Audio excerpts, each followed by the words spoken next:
আজকে আমরা একটি সিদ্ধান্ত নিয়ে বিজ্ঞপ্তি জারি করেছি যে আমরা আজ থেকে অনির্দিষ্টকালের জন্য কোনো রকম বাংলাদেশি পেশেন্টকে অ্যাডমিট অথবা কোনো রকম মেডিকেল পরিষেবা দেব না। তার একমাত্র কারণ যে এই বাংলাদেশ দেশটি স্বাধীন হওয়ার পিছনে আমাদের দেশের লক্ষ লক্ষ সৈনিকের রক্ত ঝরেছিল। আজকে সেই দেশে আমাদের দেশের জাতীয় পতাকার অবমাননা করা হচ্ছে, তাকে পায়ের তলায় পিষ্ট করা হচ্ছে। অতএব তাদের সাথে আমাদের এই আর ভাব ভালোবাসা আপাতত দেখানোর কোনো দরকার নেই। আর সবার ঊর্ধ্বে কিন্তু আমাদের এই দেশ, আমরা এই দেশেই হাসপাতাল চালাচ্ছি।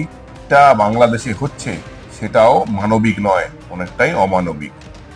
তো সেই তারা যখন যেখানে এই অনৈতিক পরিস্থিতি, সেখানে দাঁড়িয়ে তাদেরকে আমাদের এই পরিষেবা দেওয়ার কোনো দরকার নেই, এটা আমাদের মনে হয়েছে।